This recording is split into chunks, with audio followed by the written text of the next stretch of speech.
Hey kiddos, welcome to your fraction review homework for the week where we are talking about pictures of fractions and giving them a name based on how much is shaded and how much is not shaded. So let's take a look.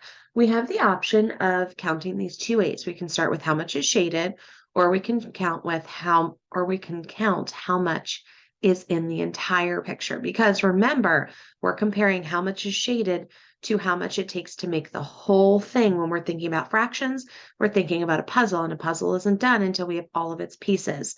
So for this one, we have 1, 2, 3, 4 pieces are shaded. But if we're looking at how many pieces there are all together, there are 10. This next one has 2 pieces that are shaded. But if we look at how many pieces there are all together, there are 7. So our first two fractions are 4/10 and 2/7. In our next one, we have 2 shaded pieces, but 3 make our puzzle.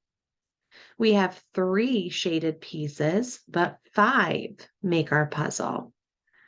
We have 2 shaded pieces, but 6 make our puzzle. And we have 1 shaded piece, but 4 make our puzzle. That's the end of our first assignment. If you have any questions, please bring them with you to class.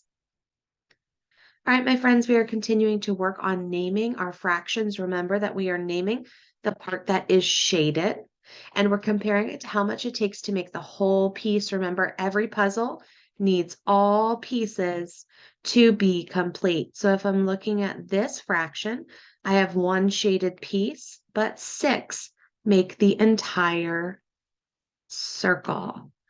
Looking at our next one, we have 4 shaded pieces, but it takes 11 to make our circle.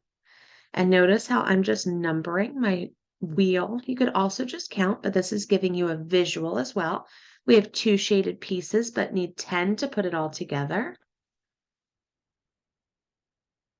We have 1 shaded piece, but need 8 to put it all together.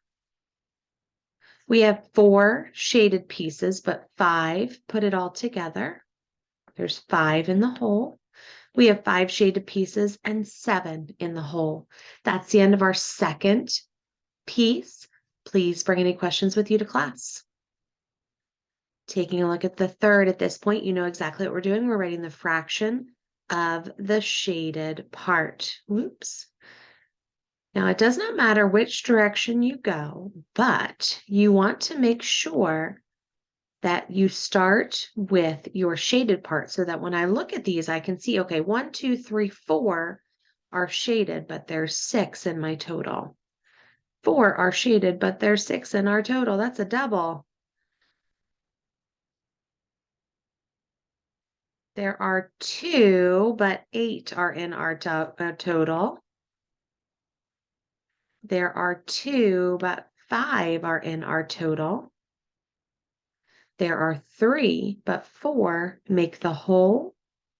Again, notice I'm going across the shaded pieces first. 4 shaded pieces, 7 make the whole, okay? All right, so faces on to our next one. Numbering across the shaded pieces so that I can count them accurately. It doesn't matter which direction I go, around to the right or around to the left, as long as I number all of my shaded pieces first. So let's take a look. This one has 2 shaded out of 4. This one has 3 shaded out of 3. This also has the name of a whole, 1 whole fraction. It has all of its pieces. This is called a whole. You could also say that I have 1 circle. We have 1 piece shaded out of 2. We have 1 piece shaded out of 5. We have 1 piece shaded out of 7. And we have 3 pieces shaded out of 8. If you have any questions, please bring them with you to class. On to our last page where we're looking at the fraction of the shaded portion.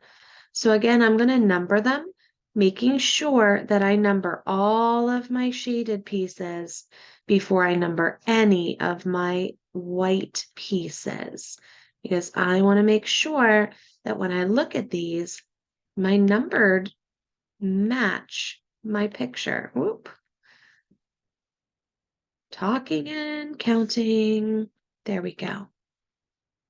So let's take a peek. We have 5 shaded pieces and 6 in the hole. We have 1 shaded piece and 4 in the hole. 1 shaded piece and 3 in the hole. 4 shaded pieces but 10 in the hole. 5 shaded pieces but 8 in the hole. And 2 shaded pieces but 7 in the hole. If you have any questions, mathletes, please bring them with you to class. Otherwise, have an amazing weekend.